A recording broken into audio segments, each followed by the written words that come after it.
In the quiet serenity of the Pacific Ocean, where the wind whispers through the tall coconut trees and the ocean's waves gently lap against the shores of our island, I ponder the eternal question: what happens when we die? The proud people of the Polynesian islands offer a rich understanding of the nature of life and death. The gods and the spirits of our ancestors watch over us from the heavens, and our connection with them is both sacred and eternal. I speak to you now, soul traveler, of what happens when our journey through this life reaches its inevitable end. For death, in its many forms, is not something to fear, but a passage, a transition, and a return to the vast and boundless realm of the divine. Let us begin with the understanding that life is but a fleeting moment in the eternal cycle of existence. We, as mortals, are born, live, and eventually pass on. Yet, our souls, our mana, are eternal. When we are born, we are infused with the breath of life, by our ancestors. It is this breath that connects us to the past, present, and future, binding us to our forebears and their wisdom. Do you not feel it? The power of their presence in your own heartbeat, in the fluttering of your spirit? Does it not guide your steps, even when you are unaware? When death comes, as it inevitably must, the soul is released from the body, and it begins its journey to the realm of the gods and ancestors. The Polynesians call this place Po, the underworld, but do not mistake it for a place of sorrow or despair. Po is not a void, nor a dark, lonely pit. Rather, it is a realm of transformation, where the soul continues its path, carried by the will of the gods. Think of it as a journey through the sacred night, where the soul is renewed and purified before it ascends to the divine. And it is not just any journey, it is one that requires strength, patience, and guidance. We believe that the spirit of the dead is accompanied by aumakua, ancestral spirits who protect, guide, and help the soul navigate the realm of Po. These spirits are often embodied in animals, such as sharks, owls, or dogs, and their task is to ensure that the soul does not falter along the way. The journey to the afterlife is long, and the soul must cross many challenges, both physical and spiritual. These trials are necessary for the soul to become worthy of joining the ancestors in the great Aina, the spiritual landscape of the gods. Do you see then that death is not an end, but a beginning?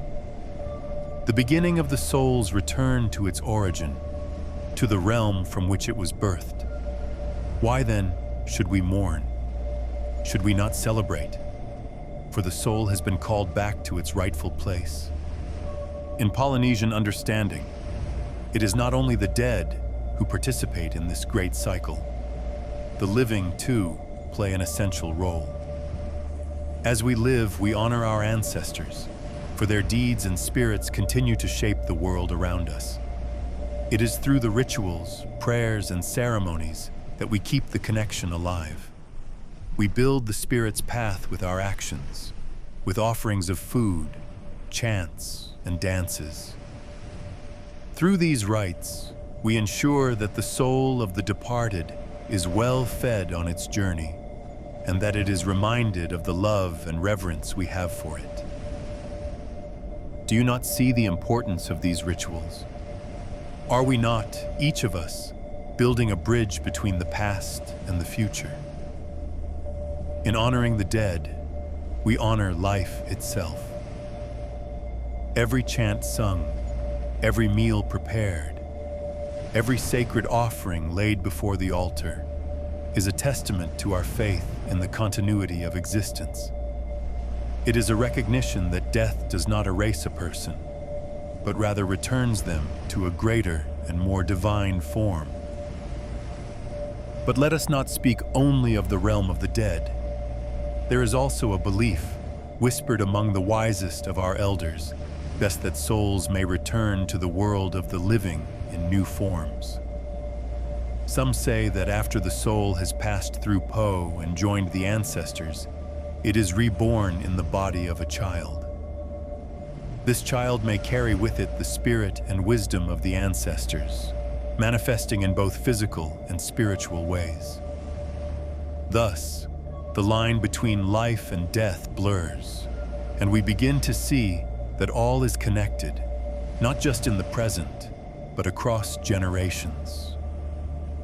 The soul, in its eternal form, cannot be destroyed. It may change, adapt, or be reborn, but it will never cease to exist. This is the essence of mana, the life force that flows through all things, animate and inanimate. Mana is passed down from ancestor to descendant, through bloodlines, through experiences, through every single breath we take. Do you not feel this deep power coursing through you? How could we not sense the presence of our ancestors in our bones, in our blood? The idea of reincarnation, while complex, is accepted by many in our culture, for it aligns with the idea that life and death are not opposites, but two sides of the same coin. The cycle of birth, death, and rebirth ensures that we are never truly alone, that our ancestors continue to walk among us in their descendants. Our very bodies are temples to the gods, and through them, our ancestors continue to live, breathe, and act in the world. So ask yourself, in what ways do you see your own actions reflected in the spirits of those who have gone before you? As I speak of this, I must also remind you that not all spirits find the same place in the afterlife. Some souls, those who have committed great wrongs or who have not been properly cared for in their rituals, may find themselves wandering in the Po, lost and adrift. These souls require offerings, chants, and guidance, lest they become restless and troubled, affecting the living. In this way, the responsibility of the living extends beyond their own well-being. It is a duty to care for the dead, ensuring they find peace and grace in the afterlife. The great gods, too, have a hand in the fate of souls. Tangaroa, god of the sea, Tauhiramatea, god of the winds, and Tumatawenga, god of war.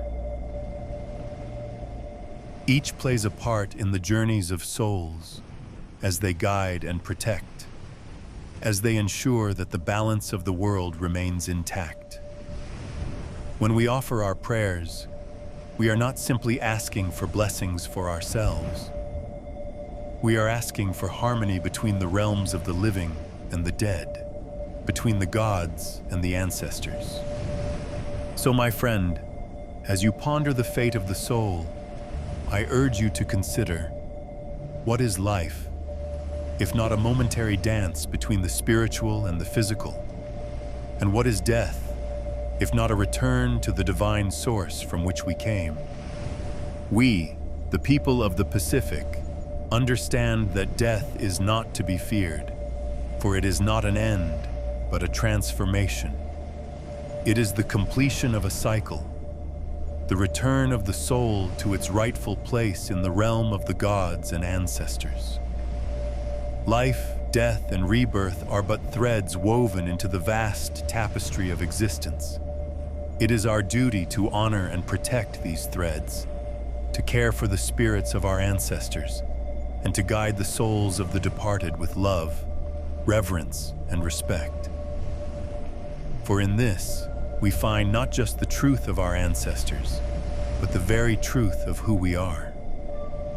So I ask you once more, as you walk the path of life, what legacy will you leave behind? How will you honor the spirits of your ancestors, And how will you guide the souls of the future?